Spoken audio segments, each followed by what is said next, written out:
सुनो, कौन बताएगा? चलो ये हाँ, बोल। अरे कन्हैया सुन ले भाई।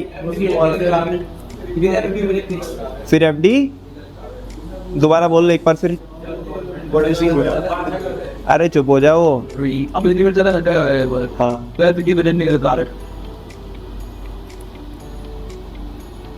ऐसा लिखा हुआ है। कितने बच्चे हाँ बोल रहे कि जो इसने बोला कि जब गवर्नमेंट ज़्यादा खर्चा कर देती हो तो एफडी निकल के आता है, ऐसा लिखा हुआ है। ऐसा ऐसे लिखा हुआ है तो फिर क्या लिखा हुआ है तुम बताओ? जो गवर्नमेंट है वो अपनी लिमिट से ज्यादा स्पेंड कर सकती है। एफडी ये शो करता है कि गवर्नमेंट अपनी औकात के बाहर जा रही है। किसके बाहर जा रही है? साला कमा तो 600 रुपये रहे हैं, कमा कितने रुपए रहे? कमिटमेंट करके आ गए, हम मुंह उठा करके 2500 हो गए, तो अपनी औकात के बाहर जा रहे हैं कि नहीं जा रहे हैं? वही लिखा हुआ है भाई इंग्लिश में। It shows how much the government is spending beyond it's limit. कि गवर्नमेंट अपनी लिमिट के बियॉन्ड जा करके कितना क्या कर रही है? स्पेंड कर रही है। एफडी ये शो करता है। तेरी गलती, तूने बोला कि एफडी आता है कि जब सरकार क्या करती है, ज़्यादा खर्च करती है तो एफडी आता है। इसका मतलब है कि एफडी ये शो करता है कि गवर्नमेंट अपनी लिमिट से जाके बाहर खर्च कर रही है। तूने उल्टा बोला, इधर से उधर बोला, बोलना है उधर से इधर था, समझा ना? अच्छा अब सारे बच्चे घूम जाएंगे अगर आपने ध्यान नहीं दिया तो, ठीक है? सारे बच्चे बिल्कुल यहाँ पे ध्यान लगाना। देखो जो अभी मैं बताऊंगा ना वो एक बार पता क्या होता है, वो मन में कैच करेगा एक बार जो मैं बोल रहा हूँ। आप मेरी बातों से रिलेट करोगे कि हाँ ये जो इंसान बोल रहा है ना ये सही बोल रहा है। और थोड़ा भी आपका फोकस इधर उधर हुआ ना तो फिर भूल जाना कि ये क्या होगा, ये आएंगे ही नहीं समझ में, ठीक है ना? एक बार मन में आ जाना चाहिए कि हाँ जो इसने बोला ना वो हमें समझ में आ गया। घर पे जाके जब दोबारा पढ़ोगे, एक दो बार मैं और कराऊंगा या रिवीजन कराऊंगा तो आपको समझ में आ जाएगा। लेकिन जैसे ही फोकस इधर उधर होगा समझ में नहीं आएगा फिर, क्योंकि वर्ड इतने यहाँ पे भारी भरकम यूज़ किए हुए। Total receipts excluding borrowing include revenue receipts. यार भैया समझ में नहीं आ रहा, कहीं ये इंक्लूड बोल रहा है कहीं एक्सक्लूड बोल रहा है। अरे सुनने की तो कोशिश करो। टोटल रिसीट्स एक्सक्लूडिंग बोरोइंग, ये तो एक वर्ड है।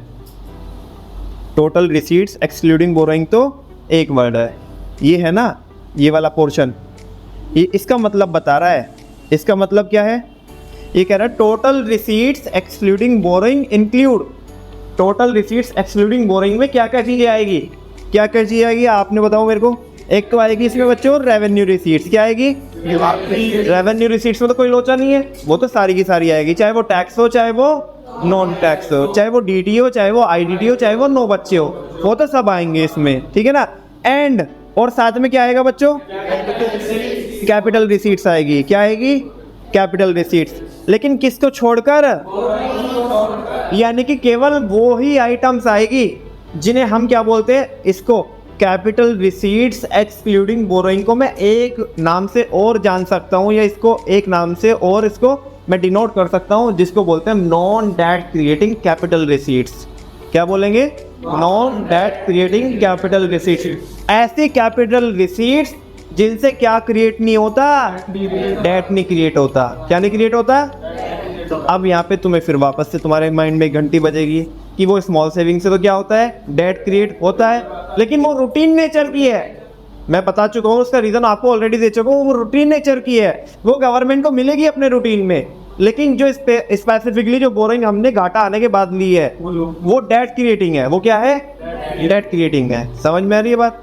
देखो अब फाइनली कंक्लूड करूँ मैं आपको। अभी मैं जो बोलूँगा शायद कुछ बच्चों के कानों से खून बहने लगे, लेकिन सुनना। नॉर्मल अगर आप देखोगे नॉर्मल, तो जो स्मॉल सेविंग है वो डेट क्रिएटिंग है। समझ आ रही है बात? कंक्लूजन दे रहा हूँ आपको। जो स्मॉल सेविंग्स है नॉर्मली अकाउंट्स की लैंग्वेज में देखोगे तो वो डेट क्रिएटिंग है। क्या है? लेकिन for the purpose of fiscal deficit उसे हम डेट क्रिएटिंग नहीं मानेंगे। क्योंकि उसका रीज़न क्या है? क्योंकि वो सरकार को नॉर्मल रूटीन में मिल रही है। हम यहाँ पे डेट क्रिएटिंग किसे बोल रहे हैं?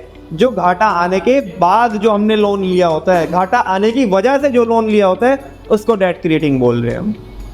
समझ में आई बात? क्या बोला मैंने? मैं रिपीट करता हूँ। कि वैसे तो नॉर्मली अगर आप बोलोगे स्मॉल सेविंग्स क्या है भैया, डेट क्रिएटिंग है, नॉन डेट क्रिएटिंग है, तो बोलो कैसी है वो, डेट क्रिएटिंग है। किस लैंग्वेज में, अकाउंट्स की लैंग्वेज में। लेकिन for the purpose of this concept, इस कॉन्सेप्ट के पर्पस के लिए हम उसे डेट क्रिएटिंग नहीं मानेंगे। क्या ही मानेंगे, नॉन डेट क्रिएटिंग। क्या मानेंगे, क्योंकि हमने तो केवल किसको एक्सक्लूड किया है, बोरोइंग्स को, ठीक है ना। तो non debt creating capital receipts. अब जो वो उसे नॉन डेट मान रहे हैं हम, किसे, स्मॉल सेविंग को। क्यों मान रहे हैं, क्योंकि इसका रीजन क्योंकि नॉर्मल रूटीन में मिल गया है। वो घाटा आने से पहले ही सरकार को मिलते जा रही है, लोग अपने आप जाकर के जमा करा रहे हैं, ना कि सरकार ने अपने आप नहीं बोल रही कि हमें घाटा आ गया, अब हमारे पोस्ट ऑफिस में पैसा जमा कराओ। समझा क्या आपको, आगे चल सकते हैं। चलो ये वाले बुलेट को एक बार फिर देखना, तुम अपने मन से पढ़ो, तुम्हें समझ में आ रहा है क्या। जैसे जैसे मैंने इसको बाइफरकेट किया ना, वैसे ही पढ़ना। Total receipts excluding borrowings include, इसमें क्या क्या इंक्लूड होता है, एक तो रेवेन्यू रिसीट्स और एक कैपिटल रिसीट्स। लेकिन इसको छोड़कर केवल यहाँ पे small excluding borrowing and small saving तो नहीं लिखा, केवल किसको एक्सक्लूड किया है, बोरोइंग को। और इसे बोलते हैं हम, यानी कि जो कैपिटल रिसीट्स एक्सक्लूडिंग बोरोइंग होती है ना, इसका दूसरा नाम होता है non debt creating capital receipts. ऐसी कैपिटल रिसीट्स जिनसे डेट क्रिएट नहीं होता है। तो तुम बोलोगे स्मॉल सेविंग से डेट क्रिएट होता है, उसको तो ले रहे हो, बता तो दिया ना मैंने, समझे ना। अच्छा नीचे देखो, फिर ये बता रहा non debt creating capital receipts क्या होती है। Non debt creating capital receipts include all the capital receipts NDCCR, non debt creating capital receipts. NDDCR include all the capital receipts, इसमें सारी कैपिटल रिसीट्स आएगी एक्सेप्ट बोरोइंग, किसको छोड़कर, so such receipts don't raise any liability of the government. तो इस तरह की जो रिसीट्स होती है NDDCR जो होती है, वो गवर्नमेंट के लिए क्या इंक्रीज नहीं करती, लायबिलिटी इंक्रीज नहीं करती। Non debt creating capital receipts leads to a reduction in asset of the government, ठीक है ना। वो गवर्नमेंट के लिए क्या करती है, गवर्नमेंट की एसेट कम करती है। बस इसमें एक्सेप्शन किसका है, स्मॉल सेविंग्स का। किसका, स्मॉल सेविंग्स का। वो पूरा मैंने आपको बता दिया, ठीक है ना। हालांकि एग्जामिनेशन पॉइंट ऑफ व्यू से इतना ज़्यादा ज़रूरी नहीं है जो डिस्कशन मैंने किया है, मतलब जो डिटेल वाला जो डिस्कशन किया है। नॉर्मल तो ये एग्जाम में आ सकता है, लेकिन वो डिटेल वाला इतना ज़्यादा जाके डिटेल में नहीं पूछेगा वो, ठीक है ना। For example recovery of loans लेंगे, क्या लेंगे, या अमाउंट रिसीव फ्रॉम डिसइन्वेस्टमेंट, ठीक है ना। और हालांकि इसमें क्या भी लेंगे, स्मॉल सेविंग्स भी लेंगे। तो तुमने क्यों नहीं लिखा, उसका डिस्कशन मैंने नीचे लिखा है, अभी पूरा कराऊंगा अभी यहाँ पे आपको। देखो non debt creating capital, sorry अभी तो मैंने बताया आपको नॉन डेट क्रिएटिंग क्या होती है। अभी बता रहा है इसमें नोट में बता रहा है कि डेट क्रिएटिंग कैपिटल रिसीट्स क्या होती है। दीज आर दोज रिसीट्स, ये वो रिसीट्स होती है that create the liability of the government, जो गवर्नमेंट की क्या क्रिएट करती है, debt creating capital receipts create a future obligation of the government. ये क्या क्रिएट करती है गवर्नमेंट के लिए। और यहाँ पे मैंने लिखा है बोरोइंग्स और स्मॉल सेविंग्स। अब देखो तुम मेरे को एक चीज़ बता सकते हो, ये जो मैंने ये एग्जांपल लिखे है, जो नॉर्मली जो डिस्कशन किया है, ये मैंने आपके एग्जामिनेशन पॉइंट ऑफ व्यू से किया है। किससे किया है, एग्जामिनेशन पॉइंट ऑफ व्यू से। क्योंकि तुम अभी ना आधे बच्चे बोलेंगे कि भाई क्लैश आ रहा है, क्या आ रहा है, ये डिस्कशन मैंने इस पॉइंट ऑफ व्यू से किया है कि अकाउंटिंग लैंग्वेज के पॉइंट ऑफ व्यू से। किसके पॉइंट ऑफ व्यू से, लेकिन जो डिटेल वाला है वो अभी नीचे आएगा अलग से। समझ में आ रही है बात, हाँ तो बोल दो, आगे चल सकते हैं क्या, चले क्या आगे। अब ये देखो क्या लिखा है, fiscal deficit can also be calculated as under. Fiscal deficit को हम ऐसे भी कैलकुलेट कर सकते हैं। अभी तो देखो नॉर्मली मैंने क्या बताया, नॉर्मल देखो कितना इसमें इतने खून के आंसू रुलाएगा ये कॉन्सेप्ट हमें, ठीक है। अगर आपको समझ रहा है तो मज़ा आ रहा है, कोई दिक्कत वाली बात नहीं है। अदरवाइज़ ये बच्चों को खून के आंसू रुलाते ही है, लेकिन आपको रोने नहीं है, मैं हूँ ना यहाँ पे, ठीक है ना। समझते रहना, नहीं समझ में आएगा तो मेरे को पूछना। बात चालू करी थी सिंपल किससे, कि टोटल खर्चों में से क्या घटा दो, फिर बात आई, फिर पिक्चर में बोरोइंग्स आ गई, किसे छोड़कर। फिर हमने ये एक मैंने आपको एक स्टेटमेंट बोला कि अगर बाकी चीज़ें समझ में ना आ रही हो लेकिन बोरोइंग गिवन हो हमें, तो हम क्या बोल देंगे, F D equal to borrowing. ये भी बातें समझ में आ गई आपको, इतना सिंपल था, ठीक है ना। अभी से और टेक्निकल बनाया इन्होंने, ठीक है ना। और है कुछ नहीं है, उसी से चीज़ें निकली हुई है। ये कह रहे हैं इसको हम ऐसे भी निकाल सकते हैं। कैसे निकाल सकते हैं, चलो अभी देखते हैं।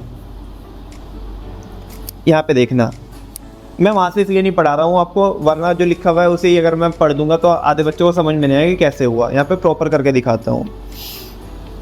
मेरे को बताओ, लिखना मत, सारे बच्चे यहाँ पे समझना, लिखने का टाइम दूंगा, क्योंकि आज तो वो विकास सर के यहाँ पे जो जाता बच्चा वो भी नहीं आया, किसी को और तो कहीं जाना है, 2 4 5 10 मिनट एक्स्ट्रा लूँगा मैं। F D is equal to, मेरे को बताओ जल्दी से क्या होता है, टोटल एक्सपेंडिचर। मैं स्टेप बाय स्टेप चलूँगा, कोई भी बीच में शॉर्ट नहीं मारूंगा, ताकि किसी बच्चे को ऐसा ना हो कि समझ में ना आए, ठीक है ना। Total expenditure minus total receipts, RECEIPTS, और किसको छोड़कर, लेकिन एक्सक्लूडिंग बोरोइंग्स,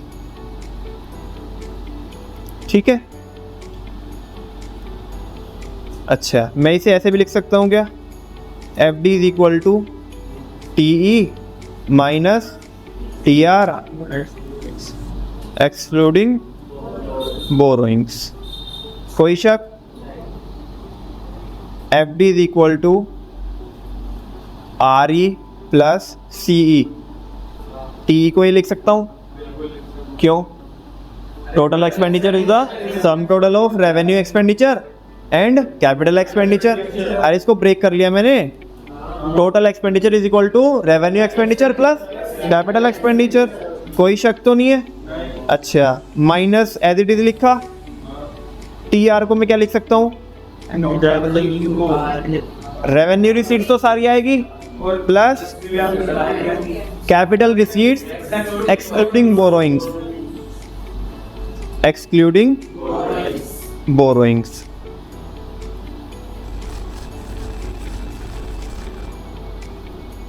इतनी बात में किसी को कोई शक नहीं है?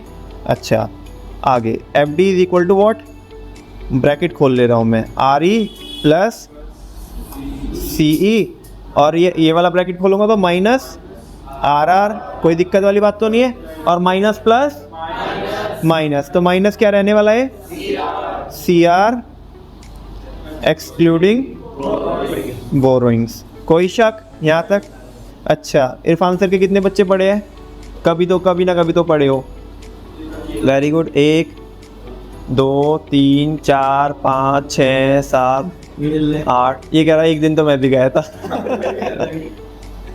चलो, इरफान सर बोलते हैं कि गधे गधे एक जगह कर लो और घोड़े घोड़े एक जगह कर लो, ऐसा बोलते हैं कि नहीं बोलते हैं? चलो, तो वैसे करते हैं हम, इरफान सर को अपनी क्लास में याद करते हैं आज हम। FD is equal to RE, ठीक है ना। और ये तो रेवेन्यू एक्सपेंडिचर है, क्या है, इसी के नेचर का एक और आइटम बताओ, इधर जो लिखा हुआ है रेवेन्यू नेचर का एक और आइटम बताओ क्या लिखा हुआ है। तो मैं इनको, ये गधे गधे इन्हें एक जगह कर लूँ, माइनस RR, कोई दिक्कत वाली बात है क्या? इसे ब्रैकेट में लिख लिया। अभी ये देख लो यहाँ पे कौन से वाला है नेक्स्ट, ये कैपिटल नेचर का, कैपिटल वाले यानी कि घोड़े घोड़े एक जगह कर लो। तो प्लस क्या लिख लूँ मैं, CE माइनस, लेकिन एक्सक्लूडिंग बोरोइंग्स। हाँ बोलो, कुछ नज़र आ रहा है क्या आपको? FD is equal to what, RE minus RR क्या होता है, जल्दी बोलो। वेरी गुड, RD होता है, क्या होता है, RD plus CE minus CR excluding, ये लिख सकता हूँ मैं? हाँ बोलो। यानी कि मैंने इसको क्या कर लिया, RD लिख दिया। यानी कि अगर मैंने किसी भी डेटा से RD निकाल लिया तो मेरे लिए ना FD निकालना बड़ा आसान हो जाएगा, और RD में क्या जोड़ दो, मतलब कैपिटल वाला एडजस्टमेंट कर दो कि कैपिटल एक्सपेंडिचर में से क्या घटा दो, कैपिटल रिसीट, लेकिन किसको छोड़कर, RD को छोड़कर नहीं, बोरोइंग्स को छोड़कर। समझ में आई बात? अच्छा, मैं थोड़ा सा इसे और लिखूं, एक लाइन और लिखूं इसकी तारीफ में। चलो, FD is equal to what, RD plus CE minus, ऐसे लिख सकता हूँ, non debt creating capital receipts. हाँ जी, ऐसे लिख सकता हूँ क्या? बस यही था मेरा, जो मेरे को डेरिवेशन करना था ना बच्चों, वो यही करना था मेरे को।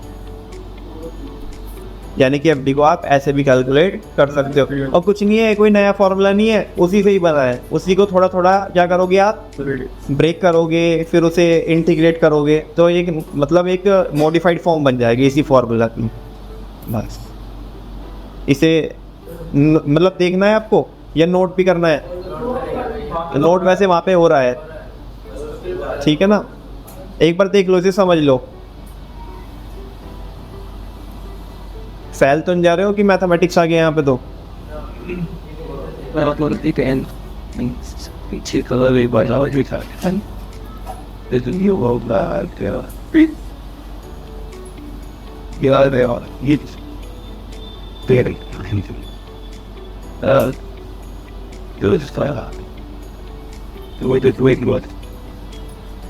कुछ नहीं किया मैंने, बस इधर उधर किया था, पहले ब्रेक किया, फिर इकट्ठा किया, इधर उधर, बस कुछ नहीं। एटलीस्ट स्टैट्स से तो इजी है, स्टैट्स में तो वरना रोने रुलाई, क्या तो कोरिलेशन, स्पीयरमैन को रैंक कोरिलेशन, डिस्पर्सन ने तो डिप्रेशन में डाल दिया था, ठीक है। और वो भी पढ़ा है हमने, इनफैक्ट मोड के वो बड़े बड़े वाले फॉर्मूले, कौन से, ग्रुपिंग मेथड, इसमें दो टेबल बना दिए। और जिसमें हमने कोरिलेशन निकाला किससे, जो कोरिलेशन जो कार्ल पियर्सन के फॉर्मूले थे।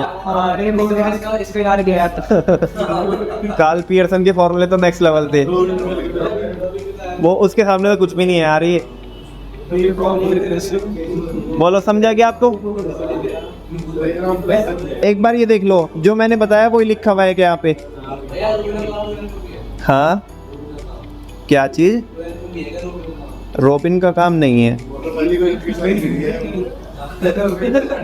रॉबिन बस 11th में था,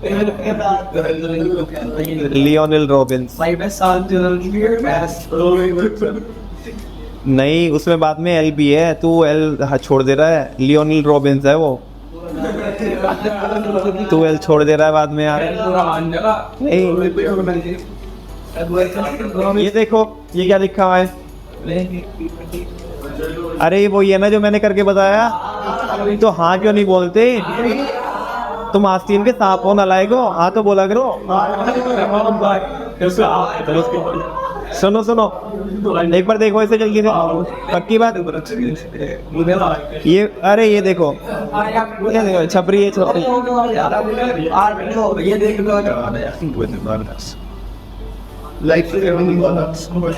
कन्हैया देख ले,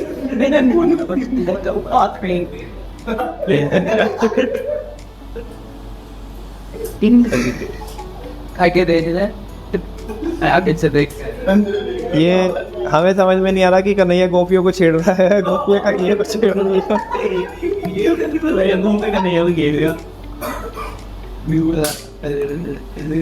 वैसे तो एक्चुअली में तो यही था, मतलब कॉन्सेप्ट तो यही था।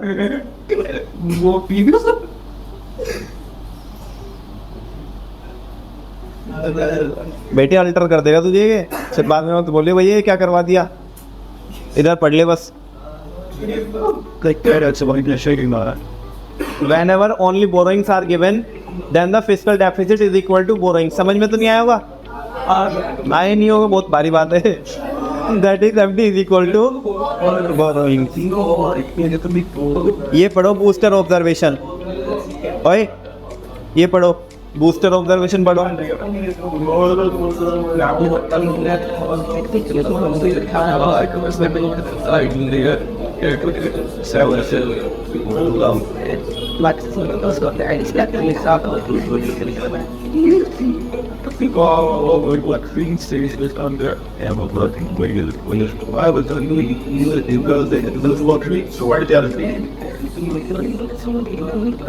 I started in this season. You then saw inviting is the next biggest goal. My lord, it's better than that. You like about it, sinfulness. I think I found that on that and getting the voice how it will because we have got off from it to about career.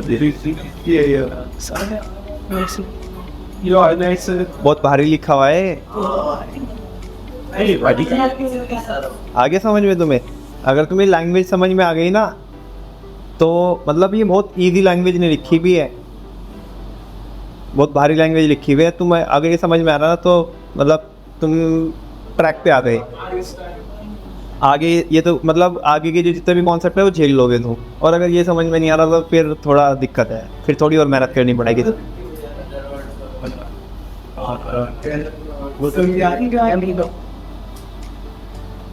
क्या की जी, आ गया समझ में? आपको भी आ गया, आपको भी आ गया। अक्षिता तुम्हें उधर तूने तो गाने गाए हैं इसमें, आया था समझ में? तुझे नहीं आया ना? हाँ क्योंकि है करके पढ़ा तूने। आ गया समझ में जैन साहब? कोशिश कर रहा हूँ, कोशिश करने वालों की कभी हार नहीं होती। Very good. हाँ जी वर्मा जी ठीक ठाक हो? पढ़ रहे हैं जी, अभी मैं भी देख रहा हूँ। हाँ जी भाई साहब। हाँ आज फिर क्या करना है, जैसे हम पूछेंगे इसमें सवाल तो तुम्हें फिर चिपकाना है यहाँ पे और फिर वहाँ चिपकाना है, ठीक है ना? लैग नहीं होना चाहिए बिल्कुल भी। हाँ अरे पहले देने थे कुछ यहाँ पे, कोई हमने कोई इनाम कोई बांट रहे हैं हम कि पहले पहले से क्या होगा? फिर तो हमारे लिए काला अक्षर भैंस बराबर है।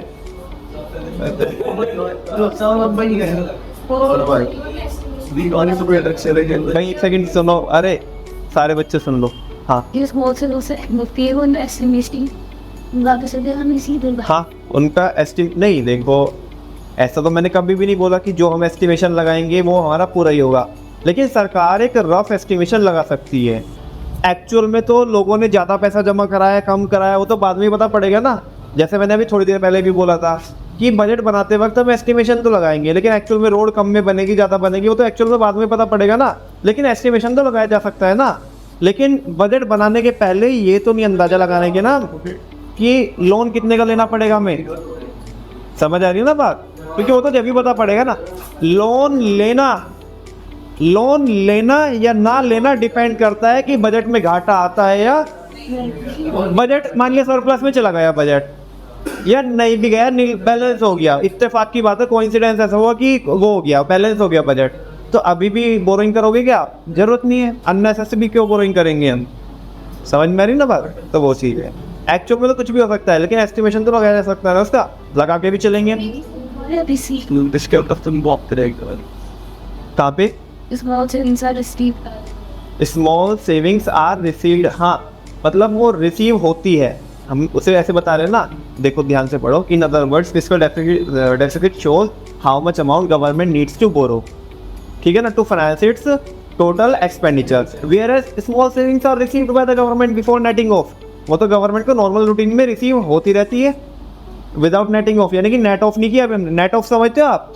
यानी कि घटाने के बाद, है ना। और ये बोल रहे हैं without netting, before netting of या विदाउट नेटिंग ऑफ, यानी कि उसके करने से, नेट ऑफ करने से पहले, ठीक है ना। तो रिसीव होती रहती है। या आप ज़्यादा अगर आप इसमें बहुत ज़्यादा स्पेसिफिक हो जाओगे तो बस ऐसे लिख सकते हो, whereas small savings are to be received, वो फ्यूचर की बात कर देगा, है ना। होती भी है और होएगी भी। हाँ जो बजट बना रहे हैं उसके लिए होएगी नॉर्मल रूटीन में, और होती भी है, रिसीव तो होती रहती है। जैसे उसमें बजट भी कैसे अगर हर बजट से तो क्यूरेटिंग कम नहीं आ रही एंड टाइम तक की एनएसओ तेरी मतलब और किसी भी टाइम नजर आ सके तो एक्चुअल में बोल। एक बात बताओ, बजट का एक्चुअल से क्या मतलब है? आज तक मैंने बजट की कोई एक्चुअल नंबर से कोई लिंकिंग कराई आपको? मेरा मतलब ही नहीं है उससे। एक्चुअल से, एक्चुअल तो जब भी पता पड़ेगा जब वो हो जाएगा वो काम। लेकिन अब तो बजट बना रहे हैं ना, बजट में मैं ये मान के चल रहा हूँ कि 100 करोड़ रुपए हमें पोस्ट ऑफिस से कलेक्ट हो जाएंगे, तो कैपिटल रिसीट्स में लेके चलूंगा ना मैं, टोटल रिसीट्स में भी पार्ट मान के चलूंगा ना उसका। हालांकि वो क्या है, हालांकि वो डेट क्रिएटिंग है, लेकिन फिर भी मानूंगा मैं इसे। और किसी का कोई सवाल जवाब नहीं? इसको मैं पढ़ूँ क्या? पढ़ूँ मैं इसे? नहीं जब हाँ आ गया, देख लियो फिर। आज कितने बच्चे चाहते हैं मैं इसे पढ़ूँ? वेरी गुड, एक बच्चा और बताओ। नहीं अगर क्लास में एक भी बच्चा होगा तो मैं पढ़ूंगा ऐसे। 2 3 वेरी गुड, 4 5 देखो आगे ना निकल के, अभी तो एक आध और आएगा। तो उनमें से ही तो है। हाँ चल तो समझाते फिर। Although small savings are considered as debt creating capital receipts, हालांकि जो स्मॉल सेविंग्स होती है उन्हें हम कैसी कंसिडर करते हैं, डेट क्रिएटिंग। नॉर्मल वो क्या है, डेट क्रिएटिंग अकाउंटिंग लैंग्वेज में आपको पता ही है सारे बच्चों को, because they increase liability of the government, क्योंकि ये क्या इंक्रीज करती है, गवर्नमेंट की लाइबिलिटी इंक्रीज करती है। लेकिन डेट क्रिएटिंग होने के बावजूद भी but it is included in total receipts, इसे हम किस में लेंगे, टोटल रिसीट्स में लेंगे। वाइल कैलकुलेटिंग द एफडी, जब हम क्या कैलकुलेट कर रहे होंगे, इट इज़ बिकॉज, ऐसा इसलिए है because small savings are received by the government in its normal course, क्योंकि जो स्मॉल सेविंग्स है वो गवर्नमेंट को नॉर्मल रूटीन में मिलती रहती है। लोग अपने आप जमा करा के थे, सरकार नहीं बोलती, ठीक है ना, सरकार उनसे हो के नहीं मांग रही, भाई हमें पैसा दे दो, हम गरीब है हमें पैसा दे दो। लोग वहाँ पे जमा करा के आ रहे हैं पैसा अपने फ़ायदे के लिए, ठीक है ना, क्योंकि उस पर क्या मिलेगा, इंटरेस्ट मिलेगा। While borrowings requirement is estimated after netting of total expenditure and total receipts excluding borrowing, लेकिन जो बोरोइंग की रिक्वायरमेंट होती है वो हमें घाटा निकालने के बाद पता पड़ता है, यानी कि एफडी निकालने के बाद पता पड़ता है हमें कि कितना हमें लोन लेना है। शॉर्ट में उसने बोला आफ्टर नेटिंग ऑफ, बोला ना, क्या बोला बच्चों, यानी कि घटाने के बाद, टोटल एक्सपेंडिचर में से टोटल रिसीट्स एक्सक्लूडिंग बोरोइंग को घटाने के बाद पता पड़ेगा हमें कि कितने का लोन हमें लेना है। फिर आगे बोल रहे हैं क्या है, in other words FD shows how much amount government need to borrow. FD ये शो करता है कि गवर्नमेंट को कितना अमाउंट क्या करनी है, किसको फाइनेंस करने के लिए, टोटल खर्चे की पूर्ति करने के लिए, कि जो टोटल खर्चा हमें करना है उसमें गैप कितना रह रहा है, तो वो हम लोन लेके करेंगे पूरा। Whereas small savings are received by the government before netting off, लेकिन जो स्मॉल सेविंग्स है वो तो सरकार को नेट करने से पहले ही मिलती रहती है। नॉर्मल लोग, मतलब सरकार आज के दिन पे इसका अंदाज़ा लगा सकती है ना कि भाई लोग इतने, हमारा अनुमान ये है, हमारा एस्टिमेशन ये है कि सरकार इतना पैसा पोस्ट ऑफिस में जमा कराएंगे, ठीक है जी। Netting after, sorry, before netting of total expenditure and total receipts excluding borrowing, ये लिखा हुआ, ठीक है जी। नेक्स्ट इसके न्यूमेरिकल्स है, एक मैं यहाँ पे करा रहा हूँ, एक घर से करने के लिए दूंगा, कुछ कल यहाँ पे क्लास में कर लेंगे, ठीक है ना। और लगभग फिर इसे कोशिश करते हैं कि कल की क्लास में या हद से हद परसों की क्लास में तो इस चैप्टर को ख़त्म करेंगे। जैसे कि मैंने बताया बिजनेस का भी चैप्टर मैं कल ख़त्म कर दूंगा, वहाँ पे कल नहीं तो परसों में तो हो ही जाना है, दोनों लगभग साथ में ख़त्म होंगे। देखो एफडी कैसे निकालेंगे हम, पहला step, first of all out of given items find out total expenditure. सबसे पहले हम क्या फाइंड आउट कर लेंगे, टोटल एक्सपेंडिचर। इसमें तो कोई लोचा ही नहीं है, जितने भी खर्चे हैं सबको जोड़ लो, ठीक है जी। Total expenditure is the sum total of revenue expenditure and capital expenditure, कोई दिक्कत वाली बात नहीं है। आफ्टर दैट सेकंड स्टेप में क्या करोगे, फाइंड आउट टोटल रिसीट्स। क्या फाइंड आउट कर लोगे, किसको छोड़कर, total receipts excluding borrowing is the sum total of revenue receipts and non debt creating capital receipts. समझ में आ गई बात। और बस फॉर्मूला अप्लाई करना है, F D is equal to T E minus T R excluding borrowing. Question number 5 है, 4 हम ऑलरेडी कर चुके हैं आरडी में, 5वां ही करके दिखाओ। अभी कर लोगे या मैं कराऊँ पहले, करो अभी करके दिखाओ, जल्दी करो, बहुत आसान है यार। चलो मैं हेल्प करता हूँ आपकी। Capital receipts net of borrowing लिखा है, क्या लिखा है, नेट ऑफ बोरोइंग का मतलब है एक्सक्लूडिंग बोरोइंग, यानी कि ऑलरेडी ये घटा के है कैपिटल रिसीट्स, यानी कि इसमें क्या नहीं जुड़ा हुआ है, बोरोइंग्स जुड़ी हुई नहीं है। जुड़ा हुआ मतलब इसमें जुड़ी हुई है, नहीं जुड़ी हुई है, नहीं जुड़ी हुई है, इसमें बोरोइंग्स जुड़ी हुई नहीं है। तो ये 95 है, बताओ इसे लेंगे या नहीं लेंगे, बिल्कुल लेंगे, ये तो हमारे काम में आएगा। ये तो क्या है, कैपिटल रिसीट्स है, इवन लिखा हुआ भी है, तो ये तो हमारे काम में आएगी। ये मेरे को ये तो हटा देना चाहिए, बस इसे लेंगे हम। रेवेन्यू एक्सपेंडिचर बोलो, लेंगे, रेवेन्यू तो लेते ही। अच्छा फिर कैपिटल एक्सपेंडिचर लेंगे या नहीं लेंगे, बिल्कुल लेंगे। अच्छा एक बात बताओ, अब इन 3 आइटम में से किन 2 को साथ में लेंगे, एक्सपेंडिचर तो टोटल एक्सपेंडिचर बच्चों मेरा कितना आ जाएगा, 210। ये क्या है, रेवेन्यू रिसीट्स है, क्या है, रेवेन्यू रिसीट्स है, क्या है, रेवेन्यू रिसीट्स कितने की, 80 की। और ऊपर क्या है, सबसे ऊपर कैपिटल रिसीट्स है एक्सक्लूडिंग बोरोइंग, तो कितने का हो जाएगा ये भी लेंगे हम। और ये कितना हो जाएगा, हाँ 175, कितना आ जाएगा 35 आएगा। मेरे को ये बताओ, चलो ये तो निकाल दिया आपने, 35 आ गया, ठीक है ना। ये बताओ इंटरेस्ट पेमेंट क्यों नहीं लिया हमने? रुको रुको रुको रुको रुको रुको रुको, हाँ रेज योर हैंड। इसको क्यों नहीं लिया हमने इंटरेस्ट पेमेंट को? इंटरेस्ट पेमेंट सरकार इंटरेस्ट पे करेगी, तो पहले तो ये बताओ मुझे क्यों, मतलब अभी लिया नहीं तो हमने क्यों नहीं लिया? मुझे नहीं पता, तुमने सही निकाला, तुमने 35 निकाल के दिया आंसर, मुझे नहीं पता सही है क्या गलत है, मैं तो तुम्हारे से पूछ रहा हूँ अभी। मेरे को ये बताओ कि ये इंटरेस्ट पेमेंट पहले तो लेंगे या नहीं लेंगे? नहीं लेंगे।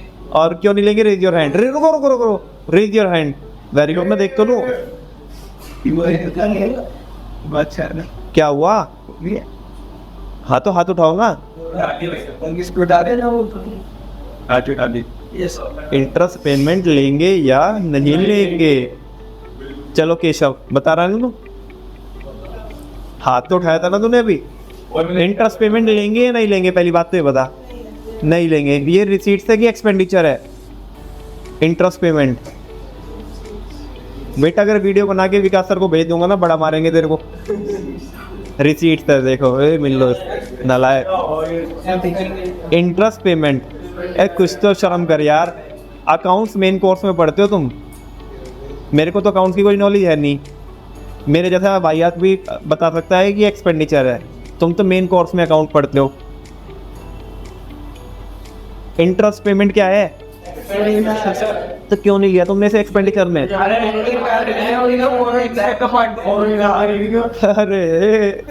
मिलो इनसे भाई साहब से।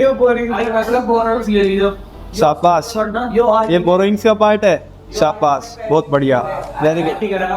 अभी तुम्हारे पत्ते खुल गए। हाँ रुको, ये रेवेन्यू एक्सपेंडिचर में तू पुरानी कॉपी देख के आया क्या? हाँ जी, हाँ इंटरेस्ट की पेमेंट का।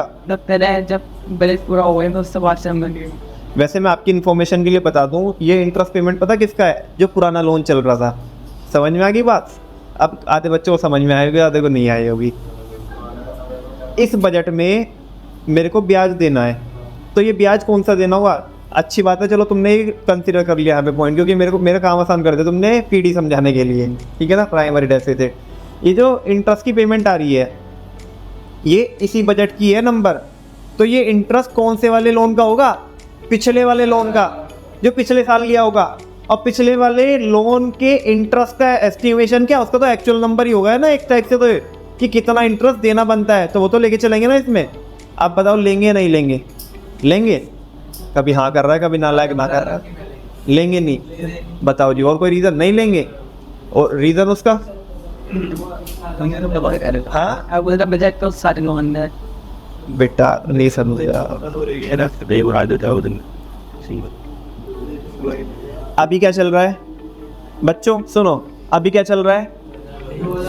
23-24 चल रहा है। क्या चल रहा है? और ये है 22-23। क्या है? 22-23 में लोन लिया होगा, और यहाँ पे 1 फरवरी को क्या प्रेजेंट हुआ होगा? बजट। इस लोन का मेरे को इंटरेस्ट देना है, तो वो इंटरेस्ट मैं अगले वाले में तो कंसीडर करूँगा ना, यहीं पे तो पता पड़ जाएगा ना मेरे को। और मैं बजट भी यही वाला 1 फरवरी को बजट भी यही वाला बना रहा हूँ, 23-24 वाला। और 1 फरवरी को मेरे को पता होगा कि इसका ब्याज कितना बैठेगा। लेकिन वो ड्यू तो कब हुआ? 22-23 में, लेकिन पेमेंट तो उसकी किस में होगी? 23-24 में होगी ना। तो यहाँ पे तो मैं मान के चलूँगा ना उसे। अब बताओ लेंगे या नहीं लेंगे? लेंगे? नहीं लेंगे। तुम्हें नहीं लेने का रीज़न बताना है। रुको अभी, हाँ मैं जवाब दूंगा, एक बार मैं पूरा कर दूँ। किसने हाथ उठाया था? तो ये छोड़, बात करेंगे। हाँ कोई रीज़न है? ना लेने का कोई रीज़न है? नोट तो पहले दिया सब। हाँ तो कोई बात नहीं, पहला हो या ना हो तो खर्चा तो होएगा ना वो इस साल में जिसमें हम बजट बना रहे हैं। एस्टिमेटेड एक्सपेंडिचर नहीं है क्या वो? तो बस फिर और कोई पहले इंक्लूड तो होगा। हाँ इंक्लूड होएगा। चलो तुम्हारे से बाद में बात करूँगा, तुम दो भाई साहब से बाद में बात करूँगा, एक इससे भी बाद में बात करेंगे। और कोई? सब फैल गए? हाँ जी, अब आगे अग्रिम पंक्ति में जो कन्याएं बैठी है ये बताइए। हाँ जी, अभी आप कुछ बता रहे थे, हाथ तो उठाया था ना। किसने बताया? कौन से वाला था? मेरे को तो पता पड़े जो ना।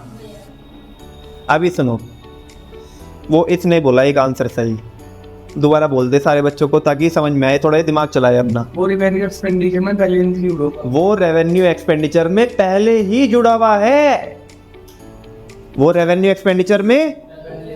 तो इसे अलग से क्यों ले रहे हो? डबल काउंटिंग नहीं हो जाएगी? मुझे बताओ, इंटरेस्ट 9 बच्चों में से एक है या नहीं है? है या नहीं है? हाँ बोलो सारे बच्चे, है या नहीं है? अच्छा, और ये क्या है? Revenue expenditure. रेवेन्यू एक्सपेंडिचर के अंदर सब आ गए, टैक्स भी और नॉन टैक्स भी, चाहे वो टैक्स के 2 बच्चे हो, चाहे वो नॉन टैक्स के 9 बच्चे हो। जब तुमने उसे सब में यहाँ पे ले लिया, ये 10 रुपए की अमाउंट इस 100 में जुड़ी हुई है ऑलरेडी, तो इसको यहाँ पे आप डबल काउंटिंग क्यों करोगे? ये बजट में तो लेंगे, बजट में तो लेंगे, लेकिन इस क्वेश्चन में नहीं लेंगे। क्यों नहीं लेंगे इस क्वेश्चन में? क्योंकि ये ऑलरेडी आ चुका है, जो कि इसने बताया है सामने। समझ में आया ना? हाँ बोलो, अरे समझ में आ गया ना? और बताओ, और भी कुछ करना है? आंसर कितना आ गया इसका? कितना आया आंसर? 35 आएगा आंसर, ठीक है ना? होमवर्क में ये आपका 6 क्वेश्चन है होमवर्क में, कल इसके इम्प्लीकेशन पढ़ेंगे, ठीक है जी। थैंक यू वेरी मच बच्चों, आज के लिए इतना करेंगे। बोलो भारत माता की वंदे, आज के लिए इतना ही करेंगे।